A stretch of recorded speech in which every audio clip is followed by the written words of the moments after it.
Hello everyone, welcome to my video series where I will be covering every single election in French history. Recently, I've been noticing that different channels have increasingly been making videos about every single election that has taken place in their country.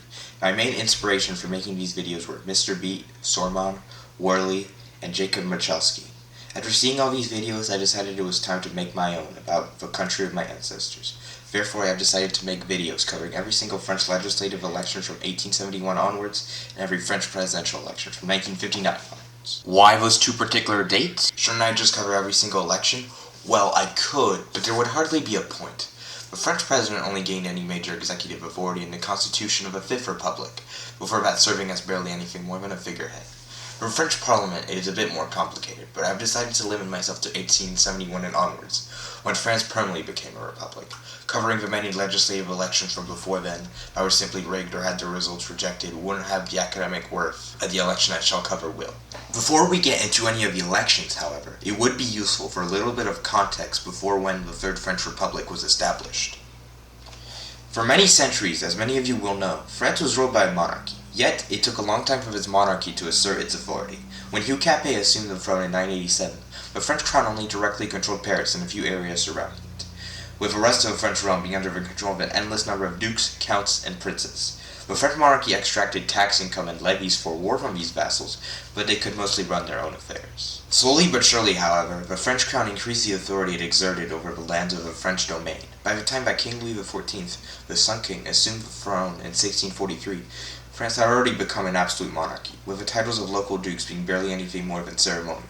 The system of absolute rule was known as the Ancien Regime, and it lasted a century and a half as France became a global great power. It would not last forever, however, as in 1789, due to a combination of poor harvests, excessive taxation, and the rising ideas of the Enlightenment, a mass-scale revolt broke out across the entirety of France. This became known as the French Revolution, and it led to the establishment of a parliament in Paris, whose members were elected by the tax-paying free-male population. Eventually, after King Louis XVI and his wife Marie Antoinette were caught trying to escape to Austria, the whole monarchy itself was abolished and France became a republic, built on the ideals of liberty, equality, and fraternity. This government, however, soon fell back into an authoritarianism not too dissimilar from the monarchy that it had just deposed. The Jacobin faction, led by lawyer Maximilien Robespierre, took control of the French government in 1793. The Jacobins soon passed laws that suspended freedom of the press and established revolutionary tribunals all across the country to try suspected traitors. As Robespierre argued, for the revolution to survive, internal enemies had to be eliminated, even by force. Over the following year, many French citizens were tried in these tribunals, and estimates put the number of executions of French men, women, and children in this period at around 40,000. This madness continued until July of 1794, when members of the French National Assembly, fearing that they were going to be executed next, had Robespierre arrested and took down the regime. What followed next was the establishment of a government known as the Directory, in which 5 men simultaneously held executive power. This government proved quite weak and ineffective, and in November of 1799 it was overthrown by a general named Napoleon Bonaparte, with the aid of Emmanuel Joseph Sieyès, who currently served as a director and the chairman of the Directory. Napoleon was someone that had become very popular among the French people thanks to the many victories he had gifted France in the ongoing French Revolutionary Wars. He was so popular, in fact, that the Directory government had earlier tried to get rid of him by sending him on a failed military expedition to Egypt in an attempt to cut off British access to India. The French Parliament continued to keep the only legislative power to make laws, although after 1804 Napoleon allowed no further elections to it. 1804 was also an important year, and it was when Napoleon was crowned emperor. Reaching a deal with the Pope, it was agreed that Napoleon would be crowned emperor on the 2nd of December 1804. While the naming change was a big deal, in reality Napoleon assumed no new powers with the promotion. Napoleon continued France's fight in the French Revolutionary Wars, and later the Napoleonic Wars, which while at first proving successful, later turned into defeat for France. Napoleon was forced to abdicate, and the Bourbon dynasty was restored with Louis XVIII assuming the throne. Napoleon came back and temporarily brought back the empire, but was defeated once more. Louis XVIII was made king once and for all. Not wanting to meet the same fate as his older brother, Louis XVI, Louis XVIII agreed to sign a constitutional charter, which limited his power and acknowledged certain rights retained by French citizens. The French Parliament stayed intact and new elections were called. French politics in this time were divided between two main factions, the ultra-royalists and the doctrinaires. The ultras were in favor of increasing the monarchy's power and maintaining the role of the nobility in the Catholic Church in France's society.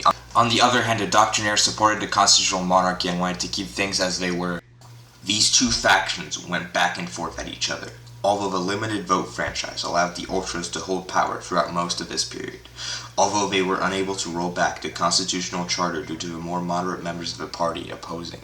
The doctrinaires continued to gain influence, however, and this frustrated King Charles X, who used his executive authority to dissolve the parliament in 1830. However, this effort proved futile as the doctrinaires increased their influence. Just 1 year later, in July of 1831, Charles dissolved the parliament once more, and once again an angered public voted against what Charles wished, but this time it caused the doctrinaires to win a 52-seat majority.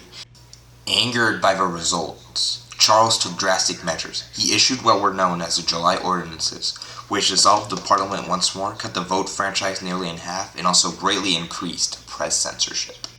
The French press, however, did not bow and printed negative articles about Charles, which led to protests throughout the streets of Paris, which eventually escalated into a full-on revolution, which within a few days had forced Charles to flee the city. Afterwards, Louis Philippe was installed as king, and he promised to respect the constitutional charter and vowed not to try to make himself an absolute monarch. He remained in role for 18 years, but he presided over a declining French living standard, which caused the French to quickly lose any goodwill they had for their king. In 1848, after Louis Philippe's government tried to suppress a Republican meeting, he was ousted by riots throughout Paris, similar to those that had taken place 18 years earlier. A new government was established, known as the Second French Republic, which soon needed to elect a president. There were only two major candidates. First was Louis-Eugène Cavaignac, a long-serving French army general and the chairman of the provisional government of the Republic. He ran under the banner of a new political party he created, known as the Moderate Republicans. The second major candidate was Louis Napoleon Bonaparte, the nephew of the original Napoleon, who ran as the candidate for the Bonapartist party. In the end, the result was a landslide, for Louis Napoleon, winning with 74.31% of the vote, compared to Cavaignac's lackluster 19.61. Louis Napoleon took office, but he soon found himself frustrated as he struggled to implement his agenda due to the moderate Republicans controlling the parliament. He could wait for a new election to be held, but the Constitution prevented presidents from seeking second terms, which meant that this would be his only chance to act. Instead of trying to work through a process, Louis Napoleon started to influence the military by appointing Bonapartist loyalists to high positions. Now with the military loyal to him, Louis Napoleon staged a coup in December of 1851, successfully overthrowing the government he was in charge of. This coup allowed Louis Napoleon to be granted a mandate for life, which he soon made use of. In the legislative elections for the following March, Louis Napoleon successfully rigged the results to allow the Bonapartists to win 253 out of 261 seats. He was not simply content being president for life, however. The following December, Louis Napoleon had himself crowned Emperor Napoleon III, exactly 48 years after his uncle was crowned emperor. His reign would not last long, however, as a dispute with Prussia in 1870 led to Napoleon III asking the French Senate to declare war, which they agreed to do so. This led to what is known as the Franco-Prussian War, and it was a disaster for France. After suffering a couple early defeats, Napoleon III met the Prussians with an army at Sedan, which ended as a victory for Prussia and its allies and led to Napoleon III's capture.